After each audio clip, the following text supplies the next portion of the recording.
route, and we will probably modify the signage so it's not specifically within the street cleaning area, so it's not a street cleaning violation if it's parked there on those days, but the companies will be responsible for keeping that area clean themselves.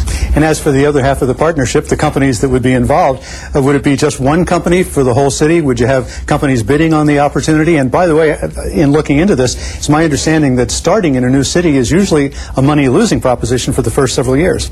Well, that's part of the reason why we're doing the pilot the way we're doing it. We realize that in looking at the literature, the reason that most of these companies lose money in the first 3 years, really there's two main reasons. One is the cost of securing the parking spaces. A lot of times they have to go to private parking lot operators and pay them for the right of having that reserved space. The other thing is just the doing the advertising and building the customer base or the membership base. And so we're saying we're going to take care of the cost aspects of it because we're going to provide these spaces free of charge. And finally, what is the decision variable that says this was a success, let's expand it citywide, and let's go out and get some more cars on the road? Those are measures that we're still looking into. We're researching some of the research literature right now to see how they've measured it. Factors that have been looked at in the past were number of how people's driving patterns and car ownership patterns changed as a result of becoming members of this organization. Did they make fewer trips in their own cars? Did they actually choose not to buy a second car? Did they even sell off a second car as a result of being a member of this organization? So patterns and changes in patterns of auto ownership and driving these other primary vehicles instead of taking the car sharing vehicle. Ambitious project. We'll see how well it succeeds. Hope it does. Transportation engineer Alan Willis, thanks for joining us on Council Week in Review. Thank you for having me here. And joining us now by phone is District 11 Council Member Bill Rosendahl. Mr. Rosendahl, thank you for joining us on Council Week in Review. My pleasure, Jack. We watched you and your colleagues vote unanimously in support of the Car Share pilot program. Obviously, you believe the program is going to work, but how much of an impact do you think it will really have on citywide traffic?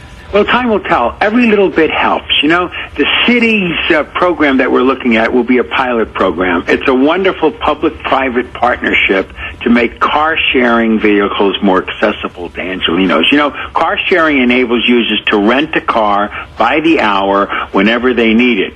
Independent studies and car share companies report that each shared car can take between 10 and 20 private cars off the road, which reduces the crunch on parking, reduces gridlock, and reduces air pollution emissions. You know, I was in Washington, D.C., somewhere in the last year or so, and they have the program in operation. And I was thrilled that we were able to move quickly with it, get unanimous support from our colleagues. Hopefully we'll do 4 model demonstration projects starting in February, and I put in a bid to have one in my district. In fact, Washington is one of the places where it's been most successful. It's been around the longest. And a lot of people there, and I think you can back this up, find that it is much less expensive to go with this kind of a program than owning a car, paying insurance, maintenance, and all that. Sure. If you're doing quick trips here or there and you don't want to buy a car, I urge you not to buy a car. You know, either walk or do something like this if it's that kind of a convenient opportunity. And I picked a place in Venice already on Windward that I would like to have it stop there because Venice, you know, we get 1 million people coming to Venice every year, so much gridlock to get there. And when local folks from, say, Hollywood want to go to Venice, well, they could go in one of those cars and take it and park it there and use the beach. And just think, 10 or 20 private cars off the road. Every little bit helps. In fact, I think you mentioned on the meeting of October 30th several areas in Venice you'd like to see the program. Any other places in your district? Well, of course, I don't want to be hoggish about it. It needs to be spread out throughout the whole city so that other places in other districts can also experience it. But my first and most exciting location is Venice, but there are other areas too. You mentioned a few moments ago the issue of parking, and of course that's one of the great advantages, and some people see it as an actual distraction from the program, but these cars don't take up as many parking spaces as those other 30 that you mentioned. Well, that's the whole point. First, the parking spaces. Second is the gridlock on the highway. Anything we can do to give us any form of relief is critical.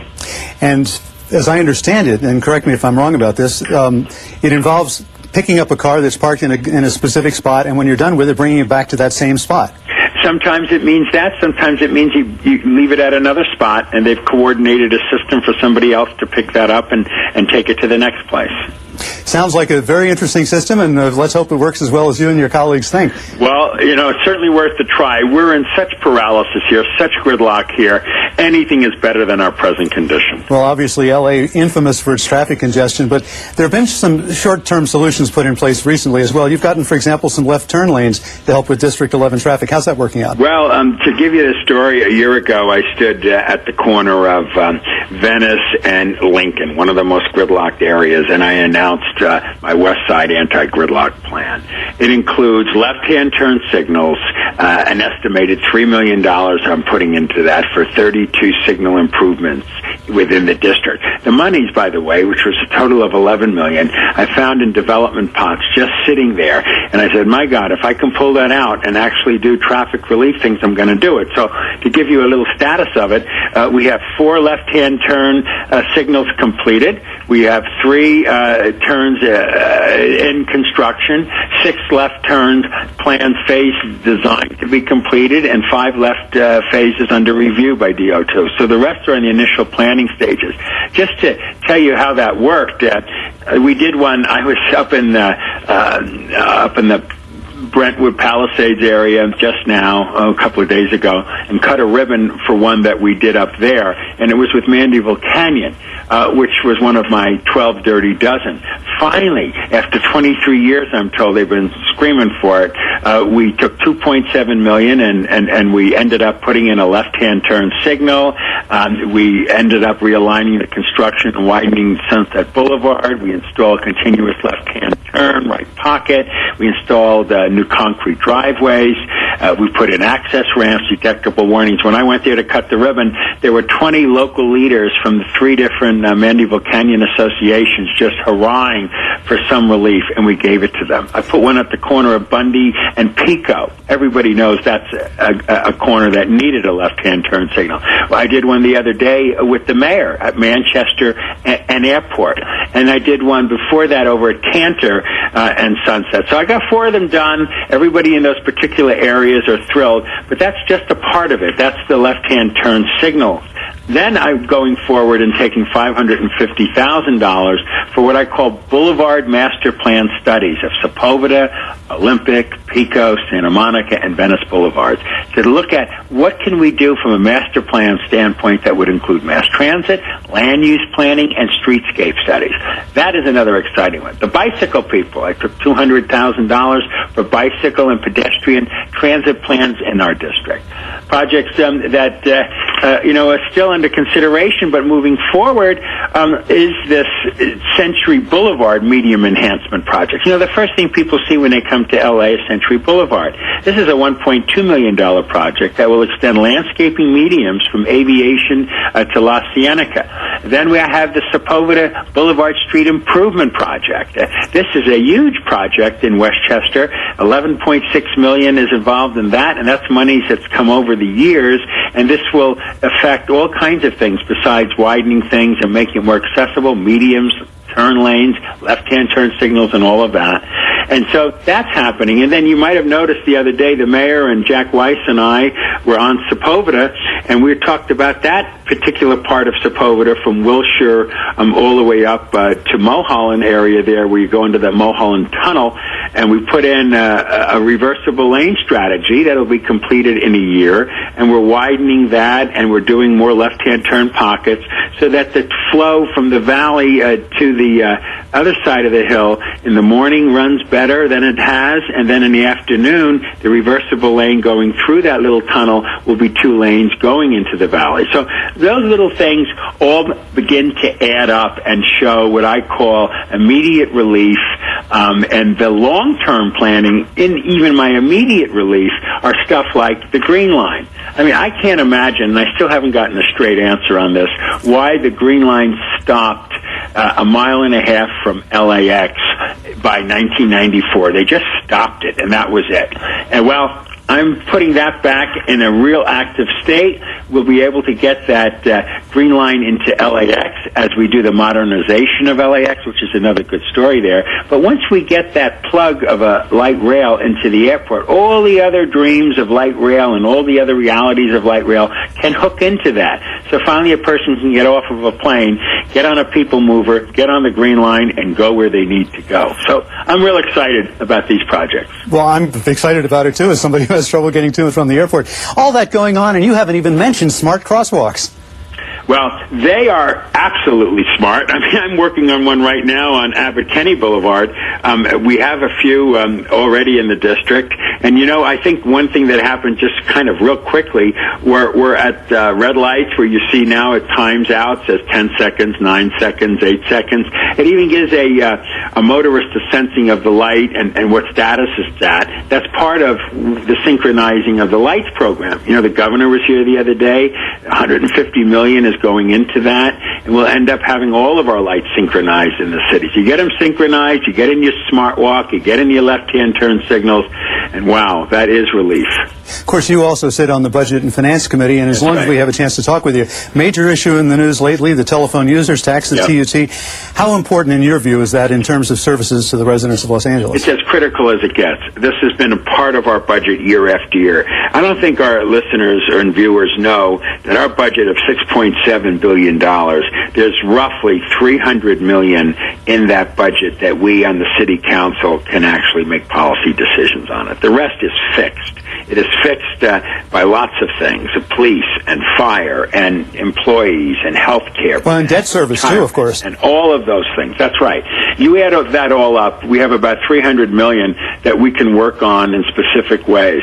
The mayor has put out a directive to all the departments to look at cuts, look at cutting back. I'm very worried about some of that because I don't want to see basic services cut back. I want to see the parks open. I want to see the libraries open. I want to see the streets swept. I want to make sure we have enough money to do basic services. If we lose that $270 million that we've been relying on for years now, we'll not be able to do basic services. So I'm glad it's on the ballot, and I'm hopeful that the people will realize this isn't a game, this isn't a gimmick, this is something to keep the budget functioning so we can do basic services. You sometimes refer to yourself as the new kid on the block.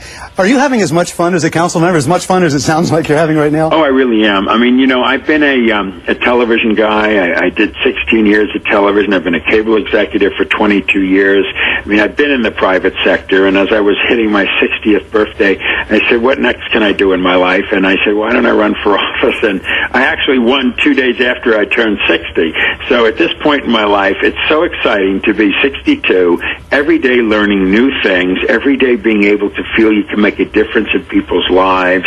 It's interesting sitting around the horseshoe with 14 other personalities to interact with, working with the mayor and the city attorney. We only go around once, and if you get an opportunity to make a difference, you get an opportunity to make the world a better place, why not give it a shot? And I'm having a blast doing that. Well, it sure sounds like it, and we look forward to having you here in studio so we can talk about that and a lot of other things. Thanks so much, Councilman. That would be a pleasure, Jack. Looking forward to that. Thank you. District 11 Councilmember Bill Rosendahl joining us on Council Week in Review. And again, your Los Angeles City Council voted unanimously to approve the Car Share pilot program. Watch Council Week in Review for highlights of the week's council meetings and listen for item numbers associated with those discussions you have an interest in.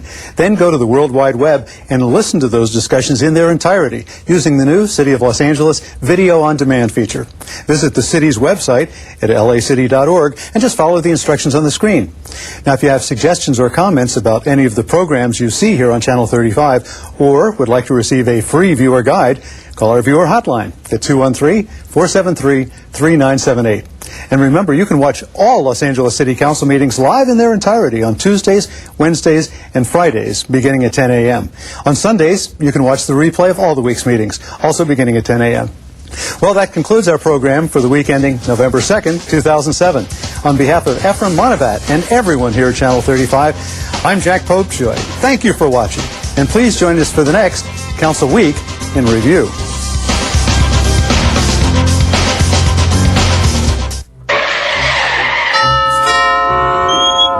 Good morning. Emergency Preparedness Patrol. Is your family prepared for disaster? Mom! Emergencies can strike at any time. That's why it's important to have a family emergency plan in case you're separated during a disaster. Have an emergency supply kit ready with non-perishable food items such as dry goods, canned goods, and water. Don't forget extra medication for elderly family members. And extra pet food, too. Include a first aid kit, a battery-operated radio, extra batteries, and, of course, a waterproof flashlight. And to reduce the risk of serious injury, fasten all freestanding items securely, including water heaters. This family gets a passing grade for being prepared.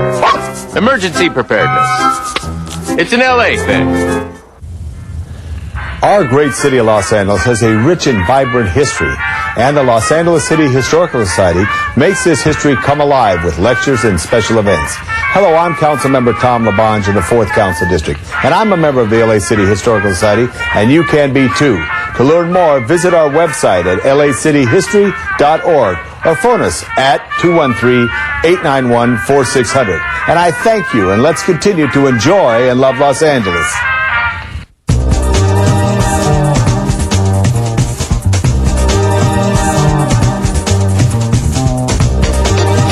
LA City View Channel 35.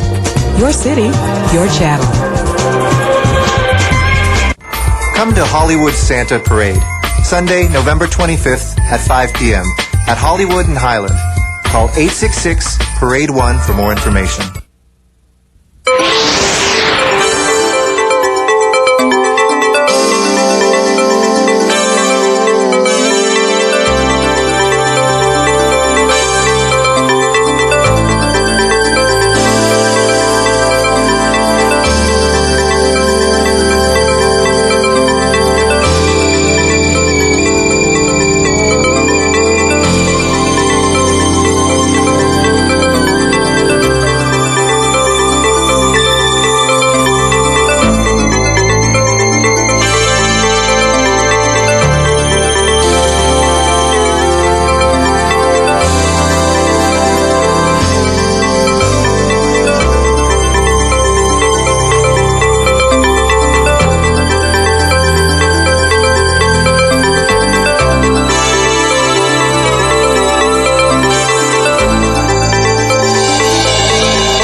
Good morning, Los Angeles, and welcome to the City Council meeting for Tuesday, November 6th, 2007.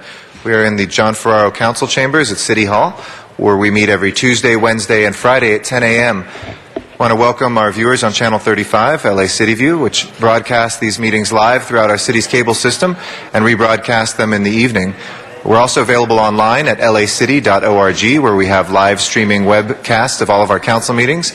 You can also go online to lacity.org and pull up any of our past agendas, and you can get archived video of our past meetings as well. You can finally use the council phone, which is a service of the ITA department, and call 213-621-CITY. That's 213-621-CITY, and you are able to listen in on not just our council meetings, but any of our committee meetings as well. I'm Council President Eric Garcetti. I am joined today by my colleagues, Wendy Gruhl, Tom LaBonge, Bernard Parks, and Herb Wesson, who are here on time pursuant to council rules. We are not expecting Ms. Hahn or Mr. Zine today. They are excused, and Mr. Smith is excused to arrive at 11 a.m.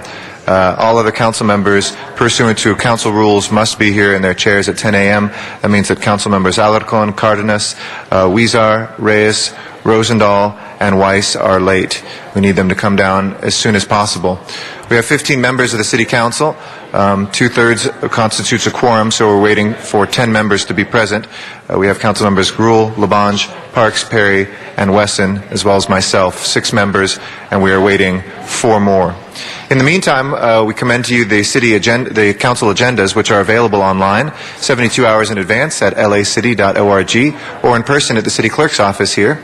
They're also available during meetings in the rear of the chambers, and there are public speaker cards for anybody who would like to give public comment to agenda items that have not yet received a public hearing in committee. All items receive either a public hearing in committee or here in council. So if you'd like to be heard, just fill out one of the speaker cards and give that to one of the sergeants at arms who are at the aisles, and we'll make sure that you are heard. Finally, if you'd like to be heard in general public comment, which is for items that are under our jurisdiction but are not on the agenda, you can also fill out a speaker card and just put public comment in the upper right box, and we will call on you during that time. Again, thank you to the council members who are abiding by council rules on time here at 10 a.m. Council members Gruhl, LaBonge, Parks, Perry, and Wesson. We are still awaiting those council members that are late. Councilmember Alarcon, Councilmember Cardenas, Councilmember Reyes, Councilmember Rosendahl, and Councilmember Weiss. Thank you, Mr. Reyes, for joining us. As soon as we have 10 members, we will begin. And finally, I want to also recommend to folks who live closer to Van Nuys, we meet there every first Friday of the month. We just met there this past Friday. We are also available to hear public testimony from Van Nuys as well, if folks would ever like to fill out speaker cards there. We have video conferencing capability to listen to you testify from Van Nuys City Hall, so please take advantage of that service. This is a final quorum call for council members Alarcon, Cardenas, Rosendahl, and Weiss. Those 4 members, we are expecting you here in council chambers. We now have 8 members, and we are waiting 2 more to begin this meeting. Thank you, everybody, for your patience while we wait for the late members.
Mr. Clerk, we now have a quorum. Please call the roll.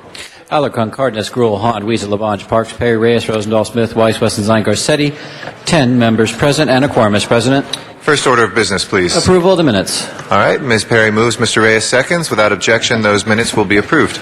Next order of business. Commendatory resolutions for approval. Mr. Labange moves and Mr. Weezer seconds. Without objection, those two are approved.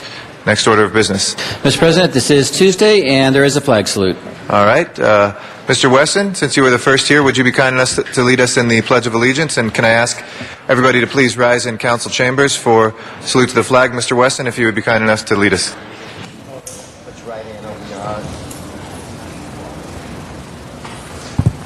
I pledge allegiance to the flag of the United States of America and to the republic for which it stands, one nation, under God, indivisible, with liberty and justice for all. Thank you very much, Mr. Wesson. If we can run through the agenda, please.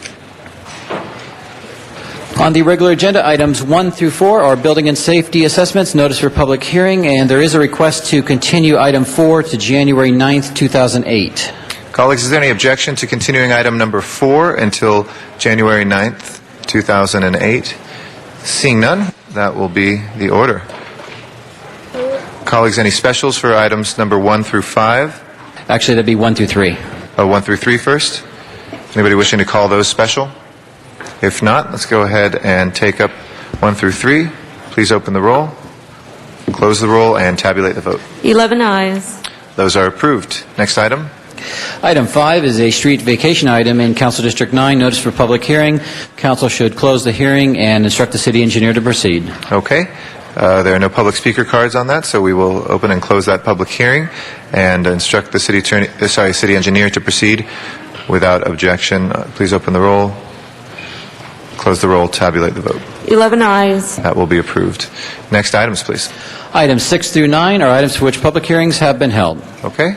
6 through 9, colleagues. Any specials? Mr. Parks? I'd like to hold item 6 until we get the 2 committee reports. Okay. Number 6 for Mr. Parks. That leaves 7 through 9. Colleagues, any specials? 7 through 9? Okay. Seeing none, let's go ahead and take up those items together. Please open the roll, close the roll, and tabulate the vote. 11 ayes. Those are approved. Next items, please. Items 10 through 16 are items for which public hearings have not been held. 10 votes are required for consideration. And I believe there's going to be a request to continue item 10. We just don't have the date just yet. Okay. Do we have who's continuing that? Is that for Mr. Rosendahl? Okay. We'll hold that on the desk for Mr. Rosendahl. We have a card on item 14 and one on 15. So we'll call those special for cards from the public. We'll open and close the other public hearings. Any specials, colleagues, in the balance? Special items in the balance that is with us? If not, Mr. Labange? Yeah, we're not quite there yet. Please open the roll then on the balance, close the roll, and tabulate the vote. 11 ayes. Those are approved. Next items, please. On the continuation agenda, item 17 is an item for which public hearing has been held. Okay, and Mr. Labange and myself as well, I'll call that special. And that will finish those items. We can return now to public comment, general public comment. And I'd like to welcome first Sky Anderson, who will be our first speaker. He'll be followed by Don Garza. Good morning, Mr. Anderson. Good morning. I'm Sky Anderson, a community activist. I lived in Los Angeles for 8 years. I want to thank Mr. Garcetti and Jan Perry for introducing to the City Council a bill that would bar hospitals from dumping patients in Skid Row. As I mentioned earlier, my purpose is to help the homeless, and I'd rather do it in a nice way than in a vengeance, hateful way. But as a community activist, I know the best way to get action is to take one city council person and make them an example and tell the other city council people that they're vulnerable. And the person I've chosen now is Jan Perry. I asked Jan Perry's chief of staff last week to present me with a list of the things Ms. Perry's done to help the homeless. And she gave me a list. I haven't had a chance to analyze it, but I'll analyze it, and if it's potent, effective, then I'll be back next week and we'll go from there. But if it's not, I'm going to tell the people about Miss Perry and how she owes so much money in back taxes, and she filed for bankruptcy, or cheating people out of money, et cetera, et cetera, et cetera. She's consistently opposed having homeless people being able to sleep on the streets from 9 p.m. to 6 a.m. She wants to criminalize homeless. She wants to put them in prison for being homeless, and that's cruel. That's absolutely cruel. Our character's our destiny, and if someone is irresponsible with their money and they're cruel to people, then I think the public should know about it. But I'm going to analyze this list that Kathy Godfrey, your chief of staff, gave me, and maybe I'm wrong. Thank you. Thank you, Mr. Anderson. Our next speaker is Don Garza, and after that will be Michael Hunt. Good morning, Los Angeles City Council. Good morning. We have 3 town choir awardees here today. Eric Garcetti ruined the curve for you guys because he's very interactive on his blog. Bill is coming in under the wire for next year to top you because he's now vlogging. He's got video blogs on there. Janice Hahn, Bill Rosendahl, and Eric Garcetti, and I'll leave it at that. We're having a big party tonight. I forgot to invite y'all. I'm sorry. What I'm here to really talk about today is that we need to start preparing for the heat waves next year. And I'm not talking about infrastructure. What I'm talking about is that we need to begin to realize that we are no longer living in a Southern California where we don't have seasons. The weather is changing. The humidity goes up very high in the evenings. During this last heat wave, we saw that. We need to begin to start thinking about cooling stations in the evenings when the elderly and the sick who don't have air conditioning in their homes are at high risk of succumbing, dying from heat stroke.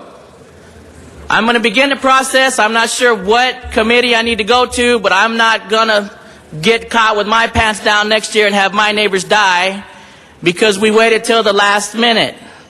I would like somebody to tell me what committee I need to go to begin this process. I'm working with people in my neighborhood to begin the process of nighttime cooling stations because we did have heat casualties in Skid Row living in the buildings. It was hotter in the buildings than it was outside. So I hope that Mr. Reyes and others, especially Jan Perry, is going to help me work with this. Eric Garcetti, let's get with this going. Jose Huizar, we need to get this going. I'm going to be here as much as I can to get this thing going because our residents of Los Angeles are not going to be found dead in the mornings due to a heat wave next year. Michael Hunt is our next speaker. After that will be Matt Dowd.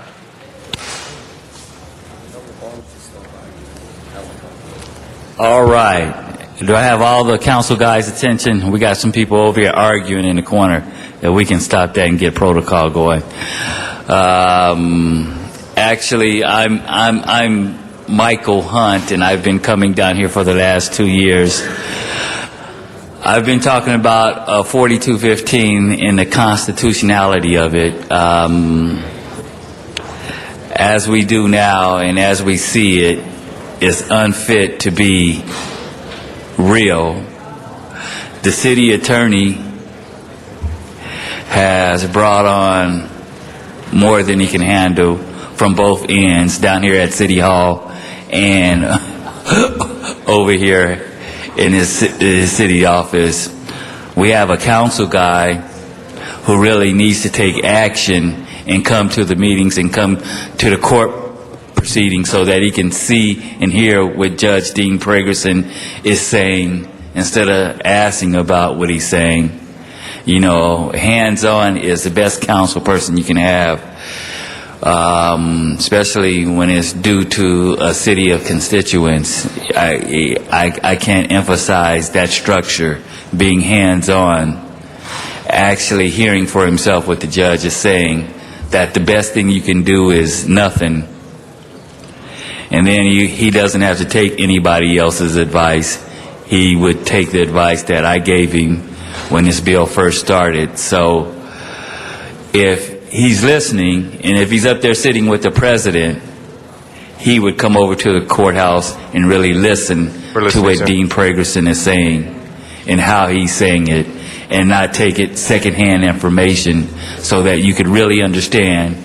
We have 135, 136 ayes, 20 political performances, and 9 performances. Take heed of that. Thank you. Our next speaker is Matt Dowd. After that, we'll go out to the San Fernando Valley, and Donna Pearman will be our next speaker.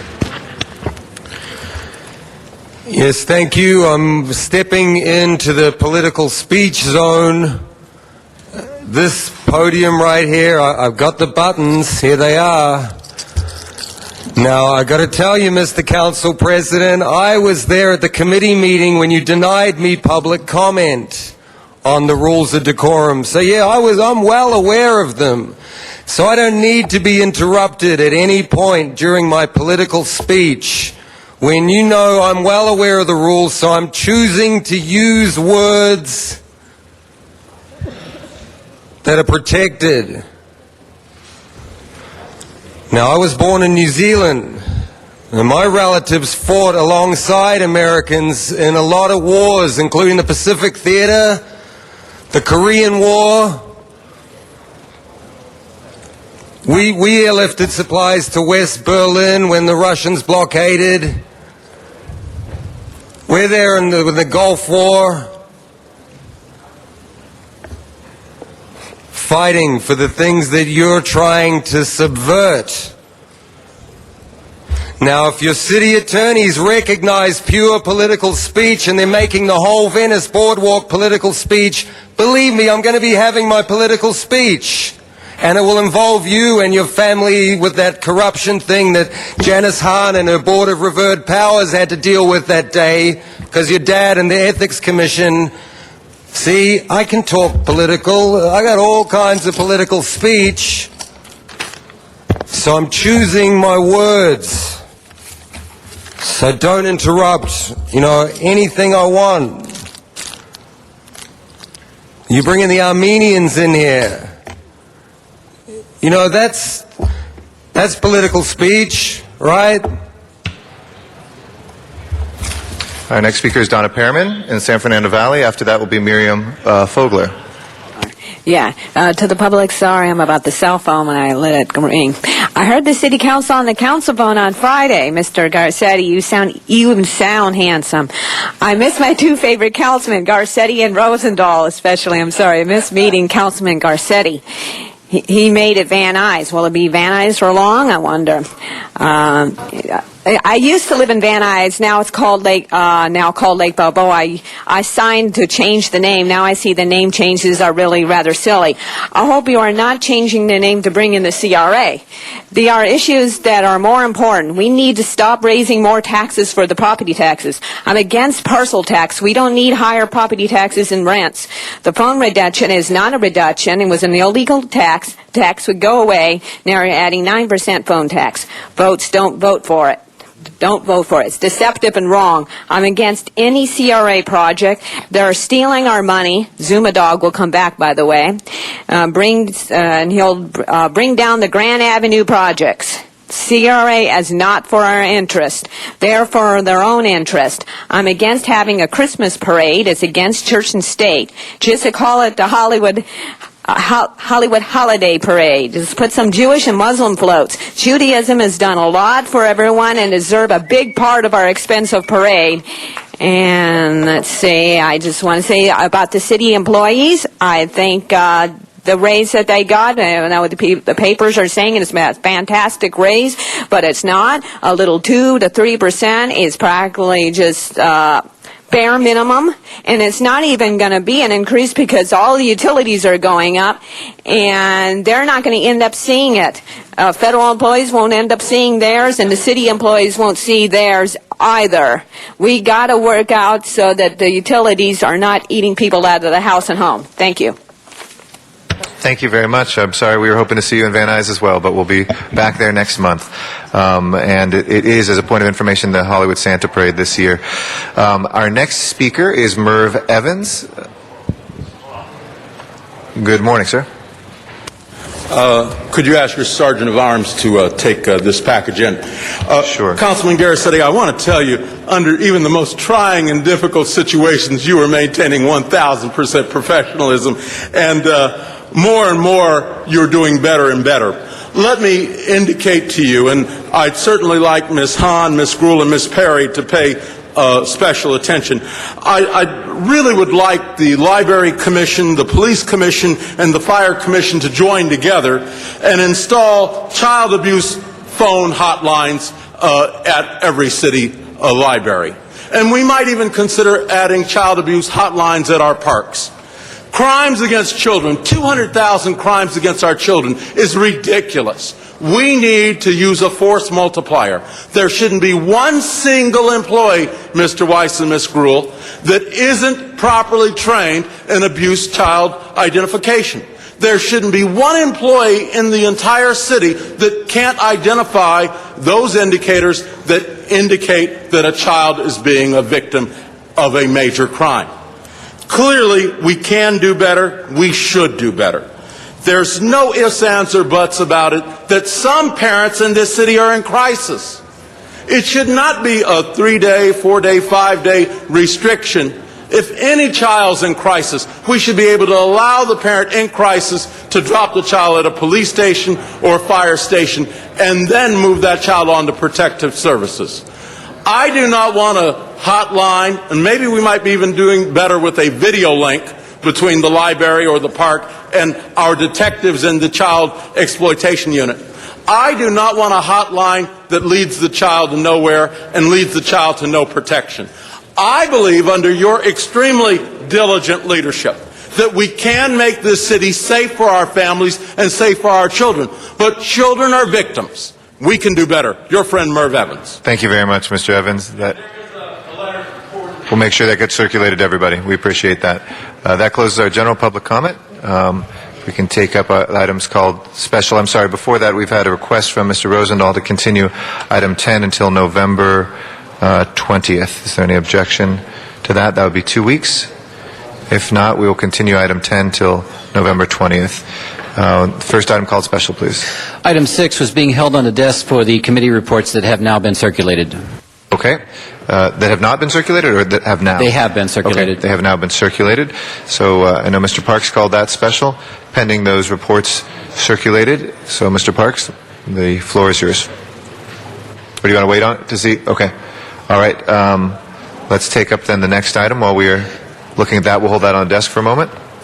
Item 14 was called special for cards from the public. Okay. Matthew Dowd is our first speaker on item number 10. Oh, sorry. No, we continued 10. My apologies. On 14, Matthew Dowd is our first speaker. Yeah, thank you. It seems like the only thing that we got through on is the special event fee waivers. We don't need any more public comment on these because all the commercial ones are getting reimbursed. It's about time. If it wasn't for these, I would say that it was a total waste of time having any kind of public comment because nobody listens. But if you beat them over the head enough, folks, you beat it into them, eventually they get it that this is public money, so we need to be careful about who we just hand it out to for these special events, because we got the Garth Brooks Awards, exactly, Garth Brooks, reimbursing the city, and the Victoria's Secret fashion show. Let me have the address of that one since it's on the city agenda. I'd like to attend. Maybe I get a ticket for Dennis Zine as well. But thank you, Mr. Weiss, for the incredible job you did on bringing this one finally to fruition and making sure that these special event fee waivers don't get abused. I'm going to start on the convention center ones next. But, Mr. City Attorney, let me just keep on the topic of the special events. While I run down the clock in my political time, in my political speech, in my political space, Matt Dowd for Channel 35. Thanks, Jack Popejoy, for the invite to come down here, and I look forward to being on Weekend Review. Thank you. That'll close our comments on that item. Please open the roll, close the roll, and tabulate the vote. 12 ayes. That is approved. We had one card on public comment that I neglected. My apologies to Miriam Fogler. If you'd like to step forward next from Van Nuys. Sorry about that. We will take your public comment, and then we'll return back to item 6. Ms. Fogler? You also need to reconsider 14 because we put in cards for that too. Donna and I did that one too, Okay, and you voted without our I don't have speech. those before me, but we'll make sure that you get to speak on those. Okay, go ahead on public comment. All right. I love our beautiful city. I have a lot of friends. I have a lot of people that I meet as beautiful people here in the community, and Van Nuys, especially Van Nuys. That's been my birthplace, and this is where I grew up and everything. So it's going to always be Van Nuys. Now the city workers are getting the shaft here because the $25 million that they need to save for the city to get the raises is a joke. It's an absolute joke. When you're spending $91,000 just like that for the parade, the Hollywood parade to me is a church and state thing too.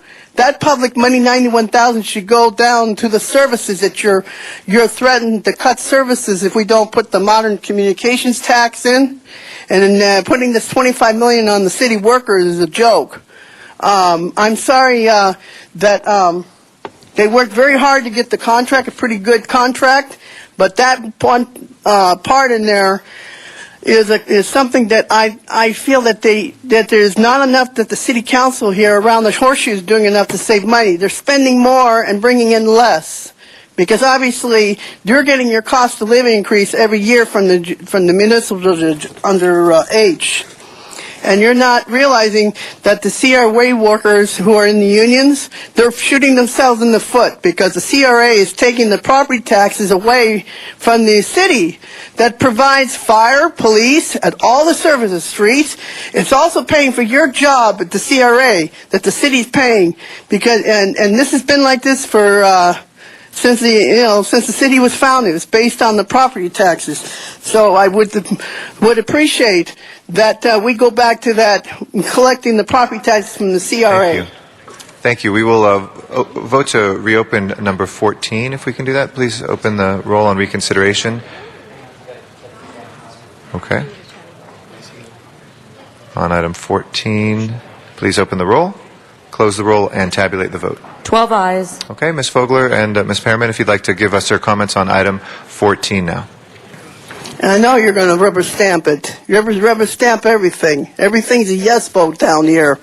And that's the thing that is very bad. God's going to be the only one to save us now, it looks like, because we don't have enough people in the public and the communities come down here and fill up these seats in here to do something about you. If we can get a big majority of people in here, you wouldn't get away with voting rubber stamping, I'm sure.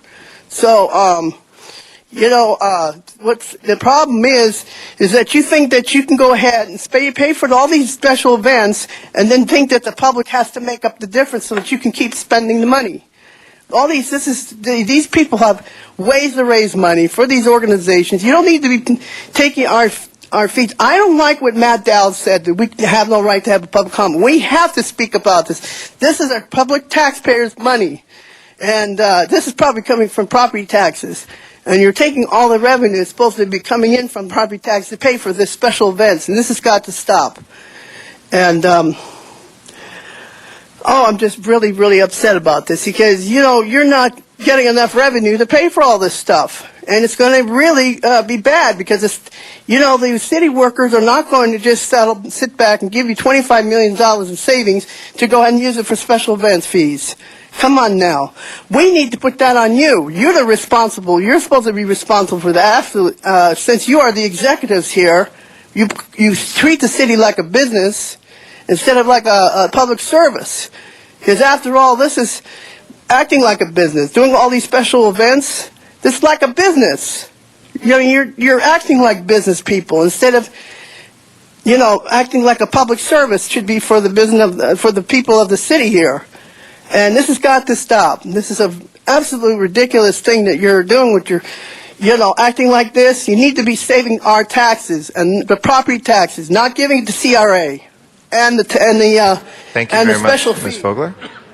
And next on to Perriman on item 14. Again, our apologies, we didn't have those cards. Oh, no, okay, thank you.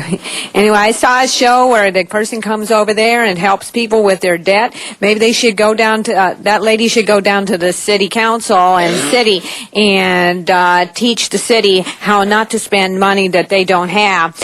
And I especially still don't believe in giving money to events before the fact and hoping that they give it back and assuming that they even tell you the correct amount and making sure that we have insurance all these events Liability on the and a liability on the city.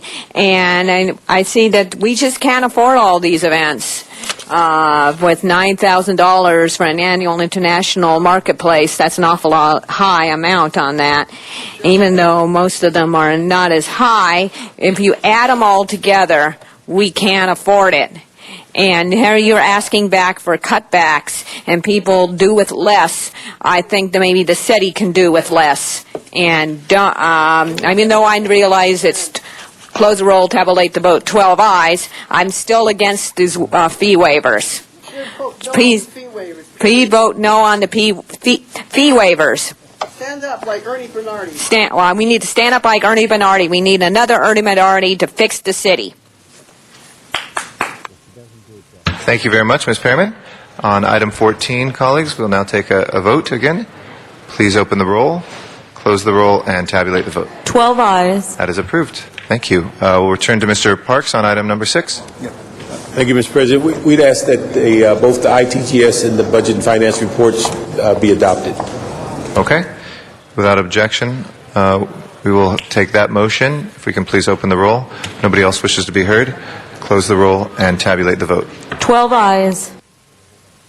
Thank you. That is approved. That is number 6. We have 14 done. We'll now take up next item called special. Item 15, and that was called special for cards from the public. Okay, we just have one card here. Mr. Dowd, if you'd like to come forward on number 15.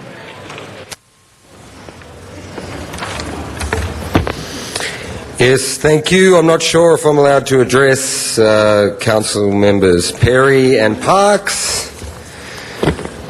This is one of these convention center fee waiver policy, and while I agree I want people to go to college, we need to be sponsoring all youth and their families to attend conferences about attending college. But this one, it's the Black College Expo, and to my mind, this is really reinforcing some kind of stereotype when, I'm all in favor of it, but I want it to be equal and content neutral. What about Korean or Latino or any other minority group that wants to go to college? So to my mind, it's still reinforcing a stereotype that I think we're trying to really get rid of in this day and age. And anybody can say that, I find that the Black College Expo serves a public purpose, but it's really a minority purpose. So let's truly make them public purpose. Because this is $32,000, and there might be plenty of other minorities who say, hey, how come we don't get free convention center rooms? Thank you. That will close our public comment on 15. We can please open the roll, close the roll, and tabulate the vote. 12 ayes. Item 15 is approved. I'll take us to our last item today, number 17, and that was called special by Mr. Labange. So we'll recognize him. Members, this is a very important item concerning Quimby funds. I'd ask John Muckery and Mike Scholl, Vicki Israel from the Department of Recreation and Parks to come to the center table. As you know, Quimby is many, many years old, established by state law, Assemblyman Quimby, on this to raise funds for needed parks and open space in areas surrounding development. This is focused, and I'm going to ask that we ask John Muckery to make a presentation here. And is there a PowerPoint with this, or is it? There is, sir. On the wall? Up above? So we'll go from there. Thank you. Thank you, Councilmember LeBlanc. John Kirk Muckery, General Manager, Recreation and Parks. I'm going to talk about the Quimby program, but many of the solutions we have for Quimby can go across just about any bond measure, either state or local, where we want to do real strategic mapping and planning. I'm kind of filling time waiting for the PowerPoint. First off, I wrote a letter to all of you explaining my position on Quimby and where we were going. One of the things I mentioned was there currently is not a real powerful way to manage these millions of dollars. And the first two screens will tell you how we do management of finances in the city. These are prints from the Financial Management Information System. They are 100% accurate to the date that this was posted. They track every penny, collection, and expenditures on Quimby. They do it on two separate screens. One is zone change, and one is straight Quimby. But as a manager, this doesn't give me any tool to look at where we have needs, where the money is really being collected, how it's collected, and where we should plan. The next few slides are going to show you what Quimby has done over the last few fiscal years. Those circles represent collection points within the city. And we're at 203, 204. The next one will be the next fiscal year, 205, 206, 206, 207, and then finally an aggregate slide that shows you to date where all the collections have been made.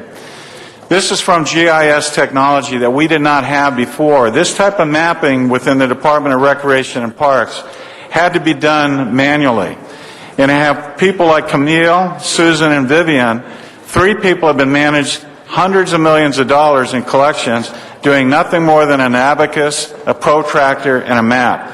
We now have GIS technology. But what I find interesting about this slide, I'm going to have to speak from it because when I gave this in committee, I was able to use the laser pointer. If you look at CD11, CD10, CD8, CD9, CD14, CD15, and parts of CD2, you'll look at areas of greatest need where there's virtually no Quimby dollars being generated. So let's keep that in mind when we talk about being park poor. We're still going to be park poor even with the money that's being generated by Quimby today. It's not being generated equitably across the city but along distinct corridors. But having said that, we finally have serious money to address serious problems in the city. I showed you the 4 slides where Quimby dollars were being generated over the fiscal years. I put a stop the last 2 years on really making major expenditures at Quimby until I could tell you and tell the citizens of LA where it's being spent and why it's being spent. When Mike Schill came to the department, we talked about technology being a tool. Here it is. These are print screens from GIS program, much like you see in planning, that we now are going to use to track Quimby. But you could put Prop 84 up there, you could put Prop A, you could put Prop 40, you could put Prop K, and we can start mapping where we need to spend dollars. Here's the power of this program.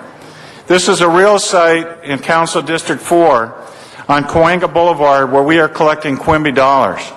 Today I can type in that address and say, okay, within a 2-mile radius, what parks or what facilities can I use Quimby dollars being generated on 3450 North Cahuenga Boulevard? It now gives me a map today. I did not have that before. I had a print screen or I had some payment voucher that we were processing. Let's say I want to reverse that. Let's say I want to buy City Hall. I'm going to go 200 North Main Street. And then City Hall pops up. I have a 2-mile radius in CD9. On the left hand of the screen, you will see all the Quimby dollars by parcel track number that have been collected to date that are available to buy 200 North Main Street. Never had it before. Powerful tool, giving us real-time data on where we have the money and maybe where we have the need. Here's a surplus property in Council District 6 that we are looking at to buy. So I type in the address. This map pops up. We have a 2-mile radius. I now see all the Quimby dollars that I can be used to buy that surplus property. Again, powerful tool. Never had it before. When Councilmember Perry asked us to look at her council District 9 because there's been a lot of development, and she wanted to know where the collection was and get a snapshot of her financial posture. We have a net balance that was forwarded in fiscal year 02-03. We have collections to date. We have approved project allocations. And let me just tell you, every project we do goes through our board. There's a board report and a board action. However, we have projects pending allocations in our district that total $8.8 million, primarily in 2 acquisitions we would like to do with her. That leaves a net balance of $3.7 million. The reason we have a net balance and I'm unwilling to right now spend this dollars is if we are able to get those 2 parcels, we are going to have to develop them. Knowing what we know from Rio de Los Angeles, developing parks in urban areas is a very expensive proposition, and there's a lot of unknowns. So holding $3.7 million is prudent. But now why do we pick where we pick and how we do things? I've showed you very simple what GIS can do, mapping collections and mapping where we want to buy. But let's say, why are we doing what we're doing? Here's a population density map for Council District 9. We need this type of data to make these decisions on where we're going to site parks and why. We can put in multiple layers in the GIS. We can do not only population density, we can do income density, we can do age distribution. There's a lot we can do. These are the tools we need to go to the 21st century to make these decisions. As I said before, this was all done manually on a map. We now can start pulling up real-time data. But we don't stop there. We like to use Google Earth. Google Earth gives us a visual representation of where we are in the city and what buildings are around there. And you can see we have both in yellow, we have where development's going on, we have parks that we are interested in, and then we highlight in red the 2 projects or 2 parcels we want to buy. The nicest one is at 410 North Center Street on the far right-hand corner of the map. We then use Google Earth again to cite the project and understand where it is. When I look at a map like this and I'm a visual person, I'm not just looking at the 4 corners of that parcel. We have 2 streets both on the north end and the south end that I feel we can vacate and add to this park. So it's not just acquiring parkland. We can actually increase the footprint by being a little bolder, a little broader in our thinking, and expanding the boundaries because we own this land and we should be using it for the people that need it the most and put the parks where we need them the most. The smaller parcel is on 3rd and Rose. For those who know that area, you know this is an older map because the development is there, and this would be a smaller pocket park, still adding to the community, giving them something more visual than a building to look at and a place to use. Working with Council District 9, she had Councilmember Perry actually had me in a meeting with a developer of proposed Park 5th development, a wonderful building in downtown that, if it goes through, will be the largest building west of the Mississippi. When I talked to the developer and I talked to the architect, I said, this is great. You want to tie into Pershing Square, which is the park just to the left hand of the dotted line. I said, let's think a little bolder. Why don't we think about vacating, not vacating the streets, but undergrounding those streets in and around the project to expand the footprint of Pershing Square, make it more of a promenade, have outdoor dining, and make this a real park instead of what it is today. And I think that's what we have to do in the future. We have to start thinking bigger, broader, and look at this money not for the tactical issues of citing one park bench, but looking at where, in this slide shows where we have recreation centers with gymnasiums throughout the city. The next slide will show you where we have pools. The next slide will show you where we have children's centers. The next slide will show playgrounds. So we're using real-time financial data. We're using GIS technology. We're going to superimpose where our programs are. We're going to use census data, current census data and projections. We're going to work with people from USC Geography. We're going to work with those who have serious solutions to serious problems today. So Quimby does have a few strings attached to it. It's state law. You saw the maps. You saw the concentric circles. There was 1 and 2 mile radiuses.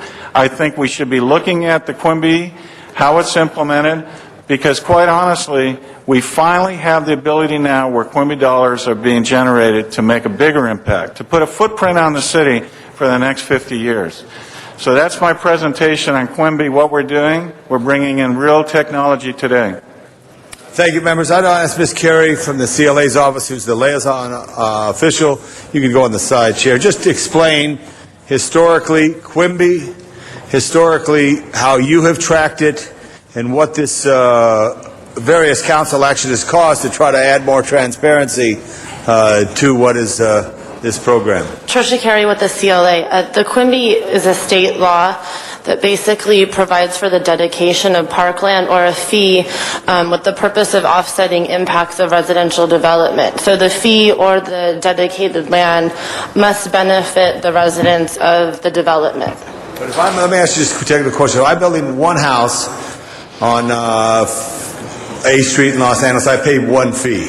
And if I'm building a 45-story building, I pay multiple fees because of 45 stories. Is that right? The fee is based on the number of persons within each dwelling or subdivision unit. If it's and it also depends on if it builds up. I have the calculation here. I don't know if you. It's a average number of persons per unit divided by 1,000 population by the park acreage standard, which is defined by state law, which is basically a community park. And then in our own general plan, the city determines that radius. Now, as a legislative analyst, you've tracked this over the years. Our office does not. No, but you read reports. Sure. On state legislation, You think this could be done a little better? The state law actually gives cities wide discretion on implementing the Quimby Fee Act. So we could certainly amend our own ordinances to give us broader discretion in how we spend the funds. Now, I want to say John. Was it John Quimby, the assemblyman? What do we remember? It's been so long. John Quimby. Okay, got that. I think you should really look at this report. I think you should have your staff really get engaged here, because there's a change of activity that may have peaked because of the housing crunch that has taken place. But all this has brought about a great number of contributions, and not all areas of the city have been developed or have been benefited by this law. I think there's other questions to ask on what's the best way to finance public parks, but this is a law created at a time. I think it was 79, was that correct? Do we know the origin of the law? 75. So 75 on that during the middle of the 1970s. So I hope there's other questions that could be asked of Mr. Buckley, Mr. Scholl, and staff here so that we can continue to further the efforts of our park system throughout, which is constantly being challenged by the number of people who love the open space, who love the parks, the playgrounds, the pools, and other facilities. Thank you, Councilmember LaBonge. And each council office should have gotten a copy of the latest Quimby report. In it, you will see every single council district, show you collections, will show you approved projects, pending projects, and a balance of where your Quimby funds are.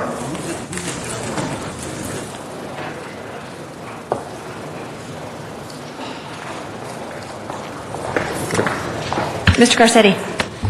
Thank you very much, Madam President, and thank you, Mr. LaBonge, our chair of the Arts, Parks, and Health and Aging Committee, for your good work on this as well. And colleagues, I introduced this motion because of the attention that was brought to Quimby fees and a desire to see if we can work with the department to improve the public process around how we spend these dollars.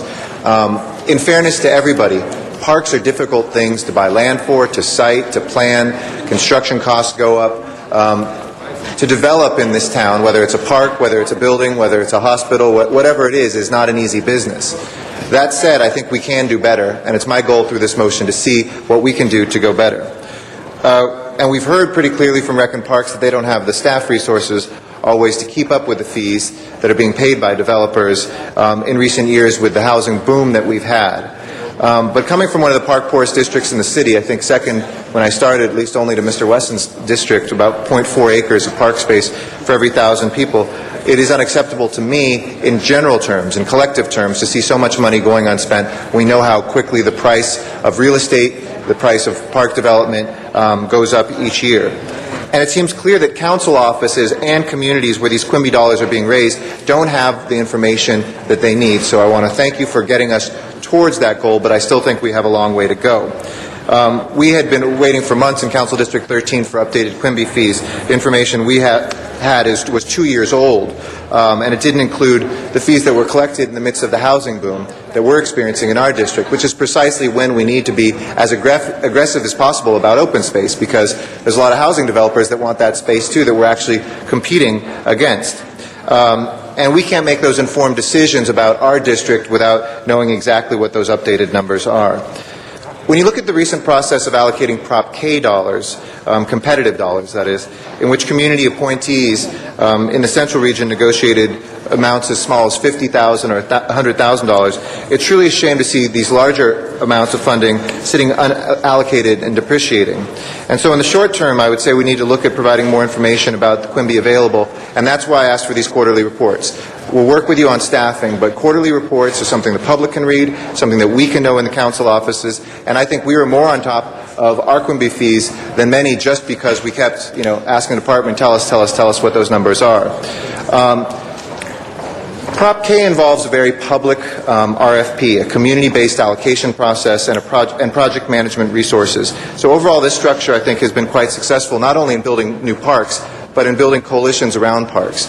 If somebody asks me the one thing that I'm proudest of having done in time of office, it's the number of parks we've been able to open in Council District 13. I had 13 when we started. We're opening our 20th new park, I believe, with the Celie Rodriguez Park that Recon Parks will open up later this month. So we've more than doubled, and we're pretty close to tripling the number of parks in the smallest council district in the city. So it can be done, but we could only do that when the Prop K process and other processes gave us the information. So I'd like to ask an opinion from the city attorney, CLA, and CAO as to the possibility of having Quimby funds addressed in the same manner as Prop K funds, as one suggestion. Now, I know the department has a lot of needs, and you know better areas that need improvements, where those park benches need to go, and sometimes where those parks need to go.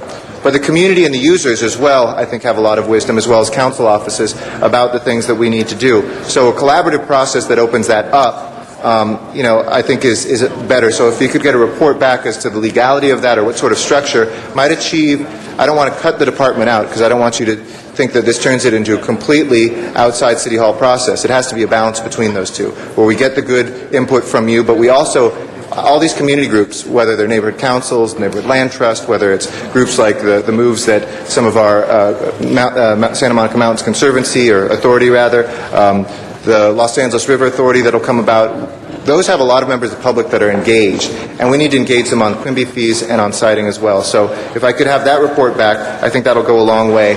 And I assume we'll get the most up-to-date numbers for all the districts and all the neighborhoods in our district by the end of December, or is that, this is now for the entire city? You have it. Okay. And that was the frustration I think we had, and I'm glad that this process helped us get there. Let us always know what you need. I know we're sitting down on all sorts of things, the boats at Echo Park Lake, and appreciate your good work on that. This horseshoe can help you get the resources. We don't want to just sit there and say you've got to do it with existing resources and take it away from something else. But we can't sit around for 2 or 3 years not having those resources while money sits there and depreciates. So thank you for this work, and I hope, colleagues, that we can look at a more open process moving forward and collaborative process in how these funds get spent. Thank you. Ms. Perry, followed by Mr. Reyes, Mr. Parks, and Mr. Rosendahl. Mr. Muckery, I want to ask you a question for clarification. I had always assumed that the way Quimby funds were used was something that was grounded in equal protection, and that Quimby funds were used in the area of greatest impact, radiating from the site that generated the Quimby funds to mitigate the impacts of that. I think what I heard you say today, and I'd like for you to clarify it, the city's general plan sets the policy on how far out the funds can be used. Is that correct, or can you just clarify that for me? The simple way to look at the California law says a reasonable distance from the collection point. Our plan, general plan, calls for 1 mile and a 2-mile radius from the collection point. So it's 1 mile and a 2-mile radius? Or 2 mile based on the... Now, how do you make the distinction as to whether or not you go from 1 mile to 2 miles? It's the park itself and how big it is.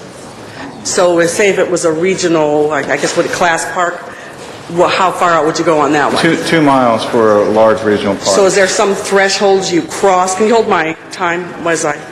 Yeah. Is there some threshold that you cross that you then cut at 1 mile and then pop up to 2? Correct. 1 mile would be your neighborhood park, a small park. 2 mile would be a regional park. And we're looking at actually expanding that. So now are you looking at expanding the radius out or changing the policy, or what are you... Not the policy, but looking at a greater radius to spend the money. Okay, now you remember in committee I asked you to come back with a report on making an economic nexus, and I likened it to the use of tax increment in redevelopment areas where, for example, downtown, where tax increment is being generated, yet it's just north of South Los Angeles in the corridor south of the 10 that may not be generating as much tax increment. And if the agency can make a finding of economic nexus, we can then borrow those monies in the more, I guess, lucrative redevelopment area and transfer them down to the area where they're not generating as much. And I likened that to making a strategy for Quimby fees also, and I wanted you to get me a report back on that with a timeline as to how we can use the funds that are sitting there. I expressed my amazement. When I first approached you, and I think I said I thought we had $29 million sitting there, and it was much more than that. And I know that I probably spend it as aggressively as you possibly can, because downtown, I believe, is generating the most, and we have spent all but about $3 million, if I recall.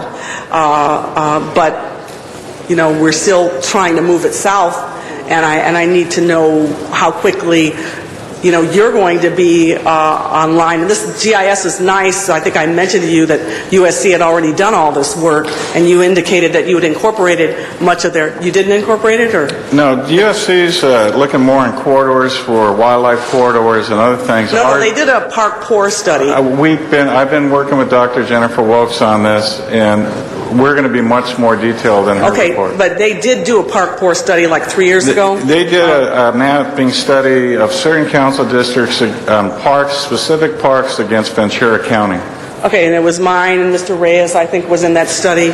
And so did you incorporate some of that data? Right. We sat down with them, we talked, and we'll be using their data, some of their data. Okay, now basically what I want to know is the study's great, the mapping's great, all this is really great. But when are we going to be able to activate and use this so that we can start spending more of the money that hasn't been earmarked yet? Well, we can always spend money. That's not the issue. We are also doing another study, this community needs assessment that will be done in March with Neil Lair. Based on that study, based on the Neighborhood Land Trust, Trust for Public Land, and all this data, we'll be sitting down and citing at least 35 new parks over the next 5 years. Some of this money will be funded by Quimby, some will be Prop 84, some will be Prop K. Mm-hmm. So my only thing is it's not how quick, but how detailed and how correct the data is, so we can execute against the plan. Let me just make a suggestion, because you know you have me, Mr. Reyes, Mr. Parks, Mr. Huizar, Ms. Hahn. I can't speak to the Valley districts as well, but you know clearly we are park poor, and clearly land is at a premium. And I think if say you wanted 35 parks, you could just split it up among us, and we could probably tell you in 15 minutes where we think the parks ought to go, and start helping you assemble of the land.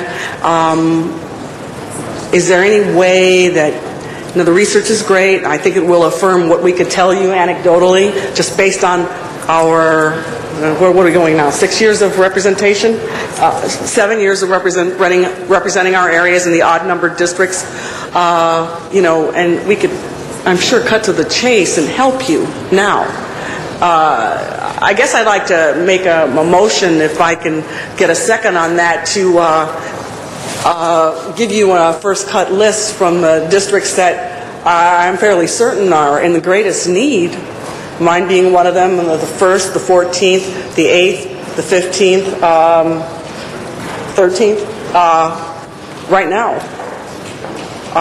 Can we do that? Does anybody want to give me a second on that? A second, but add the Wilshire corridor, just to, and the area between Pico and Beverly Boulevard. Is very Fine with limited. me. Oh, thank you very much, Mr. Labange. I mean, what your research and compilation of all the different databases will give you is an affirmation of what we already know. I'm pretty certain of that. And in districts like ours, the inner city districts, land is moving so quickly that if we can find parcels to buy and also move quickly on I think it's the assessment, whether or not what the land is worth, before someone finds out we want to buy it and they jack up the price. That's critical for us here in the inner city districts. Okay, so thank you for the second, and Mr. Labange and Mr. Reyes gave me a second on that. And just finally, in reiterating what we did in committee, coming back to the committee with the economic nexus, and then seeing what we can do with that. I guess that flows into the city's general plan. We may have to have a broader policy discussion on that. But in the meantime, I think we can get started in expediting, helping the department find out where to put these parks. Mr. Reyes. Thank you, Madam President. I just want to thank you for your presentation. There was a time in recreation and parks where they're actually using the parks for maintenance facilities. There was a time where there wasn't very real relevance to the people, and that the use of the land that was already park space wasn't regarded for the community in the area. And with your leadership and the staff, that's turned around tremendously. For that, I thank you. The notion of rooftop gardens is an effort I started 3 years ago. I think we have one of the first ones being implemented in District 9 in one of the city facilities. And the reason I raised it is because I was hoping that we could come to grips with the fact that land is scarce, as stated in the inner city. It's very expensive. So our ability to be creative with our air rights is significant. I have a metro, actually it's the Gold Line maintenance yard in Elysian Park that was supposed to have left 10 years ago and still there. They want to expand. We have a river master plan that we're working on. There are some who are saying, why are you pushing so hard for parks when we need jobs and you're losing industrial land? And they keep putting it in the context of it's either this or that, when we should be talking about how we blend uses, use air rights. If we have nice parks and maybe mixed-use facilities around them, then more jobs can come because more companies want to live here. But right now we're going in the opposite direction. I wanted to ask you, in your studies, are we looking at how we can leverage our CRAs, our other agencies, so we can be more creative with our air rights? Can you hold my time? The answer is across the board is yes, not just with the CRA on air rights. We're working with LA Unified on joint use facilities, and that's why right now I want to find out everything I can about the communities they serve and what their needs are, what currently is there, and where we should invest our dollars. And so the answer to you on air rights and rooftop gardens is yes, we are very interested in doing anything. One of the things that did not come up in the Hollywood area is we're looking at bold moves to cap freeways, where freeways go below grade. We want to cap these freeways to put parks above where there's now airspace, empty airspace. So across the board, yes, bold, and we need bold ideas right now. The dynamic of cantilevers along the riverway to create greenways and bike paths. Is that something that we could fold into your analysis? Correct. In fact, we've been involved with the river project since you took the bold move to take on a citywide issue from one council district, and it really makes sense to maximize these rivers for a lot of multiple uses, bike paths, picnic areas, observation decks, and the like. And Mike probably can speak most of that, and of course the Bureau of Engineering. But we want to partner with you on that and make it what it should be. When I looked at Chicago's great park, the Millennium Park, when I saw what happened where the Cherry meets the Platte in Denver, and just came back from San Antonio, a little bit of each of those areas I see evolving. But we're going to need that type of engineering, kind of lever technology, stormwater harvesting, rooftop gardens, leveraging our airspace, perhaps transferring air rights, floor area ratios, the TFARs, as a monitoring mechanism to fund these projects that are of such high cost. Correct. But I believe I have about $3 million in District 1, so I want to be very careful how we leverage that, because it's not much when you talk about the cost of these kinds of projects. Yeah, we also look broader. We know Prop 84 eventually is going to make its way through the legislative process and the implementation rules. We look at things like Quimby to leverage against that to do a broader project where we know it's going to take tens of millions of dollars. And that's why I'm a little reluctant today to just spend money without executing against a strategic plan. And that would be my priority, to see how we can leverage what we do have to be more competitive in the state process as we go after the parks. That's correct. So thank you for that. Thank you, Mike. Mr. Parks. Thank you, Madam Chair.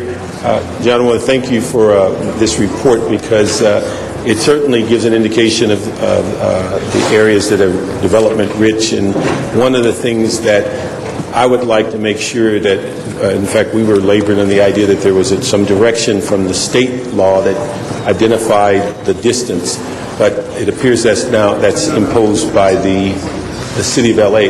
What I'd like to do is look at how those can be expanded, but also whether there's some consideration of identifying the usage pattern. So if you create a park in an area that does not have a park, and people are coming from those communities to go to a park, then what are the issues that impact the major thoroughfares? What are the issues that affect the community in general? And the fact of that community gets the benefit of the park, but yet surrounding communities are going to the park. Does that other community have some ability to draw on some of those funds, because they are using basically an asset because their community can't provide it? And so when you look at it, I'd like to see if we can look at some way to look at the feeder communities that go to particular regional parks or the larger community parks as we identify it. And it would be helpful to see whether the 2 miles, I guess, that we've designated is something that can be expanded upon, that gives a larger ability to touch more communities. The other things, colleagues, I'd just like to point out, and I think it's something that goes unnoticed a great deal, is that although we're looking at the several $1 million in Quimby funds, and we forget how they're generated, and when you start looking at the housing patterns in the city, and you realize that some communities are void of market rate housing, which then they're void of Quimby funds, and then they're void of parks, it just is a perpetuating move that causes deterioration in the community. The constant remark we get in the 8th District is our parks are not well maintained. We say, no, they're overused. They're maintained as well as we can. As soon as people leave the park, we're able to do what we can, but they're on the park 20 hours a day sometimes. So it's also an indication that our housing policies may be out of balance, because certain communities can go for decades without a market rate development, and others can have them every day, each and every day, as far as developers seeking them. And so I think we need to look at that, and although it's not in your bailiwick, but the issue of how those housing policies drive access to Quimby funds, and how other housing policies cause Quimby funds to be diverted because there are just certain communities that market rate is not forthcoming. in the 8th District, we will be having the first 2 Quimby Fund-generated projects in anyone's memory. And one of them, the Bedford Group on Santa Rosalia, is one that's going to allow us to do some improvements to Houston Park. First time we've been able to do that. And then also the West Angeles project on 94th Street will allow improvements in that area. But when you have a community that is absorbed with low-end affordable student and senior housing, and that's the only housing that comes about, then Quimby funds are not in your future. And so it's something that we have to look at, not only how they're used, but how they're generated. And those are the things that will cause, I think, more of a balance as it relates to different districts getting access to the similar kinds of community benefits and the community issues that people are asking for. Thank you. Mr. Rosendahl?